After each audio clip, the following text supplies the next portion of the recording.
दिन मैं हाँ तुहाडा होस्ट बिलाल हुसैन और आप तुसीं देख रहे हो SM2 न्यूज़। इस टाइम मैं मौजूद हाँ सदर थाना के हदूद गाँव टुंडा दे विच ते जिहदे विच आए दिन इस गाँव दे विच कई ज़्यादा वारदातां हो चुकियां ने। कोई पुलिस इहदे नाल तावन नहीं करी इस गाँव दे नाल आउंदी है। इस बाई ਜਿਹੜੇ ਸਾਡੇ ਨਾਲ मौजूद ने इन्हां दी चंद दिन पहले मोटरसाइकिल भी जो ना चुरा ली गई ही ते इन्हां नाल कोई इंसाफ नहीं जरना दिता गया। ਤੇ ਰਾਤ ਦੇ ਜਨਾਬ ਅੰਧੇਰੇ ਵਿੱਚ ਇਹਨਾਂ ਦੀਆਂ 4 ਬੱਕਰੀਆਂ ਖੋਲ੍ਹ ਕੇ ਜਨਾਬ ਸਾਹਿਬ ਜਿਹੜੇ ਮੁਜਰਮ ਨੇ ਉਹ ਲੈ ਜਾਂਦੇ ਨੇ ਤੇ ਇਹਨਾਂ ਨੂੰ ਇਸ ਟਾਈਮ ਕੋਈ ਵੀ ਜਨਾ ਪੁਲਿਸ ਤੋਂ ਇਹਨਾਂ ਨੂੰ ਕੋਈ ਵੀ ਜਨਾ ਸਪੋਰਟ ਨਹੀਂ ਮਿਲੀ। ਅਸੀਂ ਭਾਈ ਹੋਰਾਂ ਕੋਲ ਜਾਣਦੇ ਹਾਂ ਕਿ ਤੁਸੀਂ ਪੁਲਿਸ ਨੂੰ ਕੀ ਇਨਫਾਰਮ ਕੀਤਾ ਸੀ, ਉਹਨਾਂ ਤਰਫੋਂ ਤੁਹਾਨੂੰ ਕੋਈ ਰਿਸਪੌਂਸ ਮਿਲਿਆ ਜਾਂ ਨਹੀਂ ਮਿਲਿਆ ਜੀ? ਅਸਲਾਮ ਵਾਲੇਕੁਮ।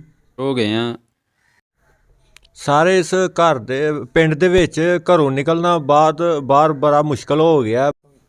ਇੱਥੇ ਇੱਕ ਨਹੀਂ ਬੜੀਆਂ ਵਾਰਦਾਤਾਂ ਹੁੰਦੀਆਂ ਤੇ ਪੁਲਿਸ ਆਉਂਦੀ ਹੈ, ਪਾਣੀ ਪੀਂਦੀ ਹੈ ਤੇ ਹੱਥੋਂ ਤੁਰ ਜਾਂਦੀ ਹੈ ਗੰਗਲਾਂ ਤੋਂ ਮਿੱਟੀ ਝਾੜ ਕੇ। ਅਸੀਂ ਚਾਹੁੰਦੇ ਹਾਂ DPO ਅੱਗੇ ਸਾਡੀ ਅਪੀਲ ਹੈ ਕਿ ਇੱਥੇ ਨਾਕਾਬੰਦੀ ਲਵਾਈ ਜਾਏ ਤਾਂ ਕਿ ਲੋਕ ਮਾਲੀ ਨੁਕਸਾਨ ਤੋਂ ਬਚ ਸਕਣ। ਇੱਥੋਂ ਦੇ ਮੁਕਾਮੀ ਸਹਾਫੀ ਵੀ ਸਾਡੇ ਨਾਲ ਮੌਜੂਦ ਨੇ, ਆਏ ਇਹਨਾਂ ਕੋਲ ਪੁੱਛਦੇ ਆ ਕਿ ਇੱਥੋਂ ਦੀ ਕੀ ਸੂਰਤ ਹਾਲ ਹੈ ਤੁਹਾਡੇ ਇਲਾਕੇ ਦੀ। जी भलाई बिलाल भाई, अक्सर मैं इन्हां पुलिस वालियां नूं आना कि यार फलाने थां खलोवो, ढींगड़े थां खलोवो, इत्थे वारदातां हुंदियां ने। अक्सर कोई ऐसा दिन खाली नहीं हुंदा कि जिस टाइम डकैती नहीं हुंदी।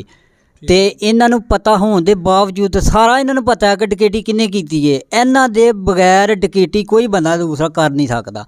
तो कल शायद इन्हां दी मोटरसाइकिल खुसी है, इन्हां दे नाल मैं सारी दिहाड़ी पर्चा भी भुगत के आया, यानी पर्चा दवा के घर आया, दरखास्त लिखी है, आए बाएं शायद तो कम्म मुकदा ही पिया, मैं नहीं आ कम्म नहीं चलना। तो अज दी रात गुजरी है, वो वक्त ही उन्होंने भुलिया नहीं बेचारिਆਂ ਨੂੰ। तो अज रात ਨੂੰ ਉਹਨਾਂ ਦੇ 4 ਬੱਕਰੇ ਖੁੱਲ ਗਏ ਨੇ। ਸੁਬਾਹ ਮੇਰੇ ਕੋਲ ਗਏ ਨੇ ਕਿ ਅਸੀਂ ਲੁੱਟ ਕੱਤੇ ਆ।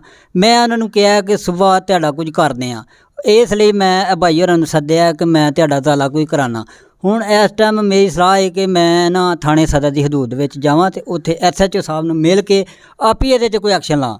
ਠੀਕ ਹੈ, ਉਮੀਦ ਤੁਹਾਡੇ ਸਾਹਮਣੇ ਭਾਈ ਹੋਣਾ ਜੋ ਵੀ ਗੱਲਬਾਤ ਕੀਤੀ ਹੈ ਸਦਰ ਥਾਣੇ ਦੇ ਹਦੂਦ ਵਿੱਚ ਜੋ ਵੀ ਮਾਮਲਾਤ ਹੋ ਰਹੇ ਨੇ, ਪੁਲਿਸ ਕੋਈ ਐਕਸ਼ਨ ਨਹੀਂ ਲੈ ਰਹੀ।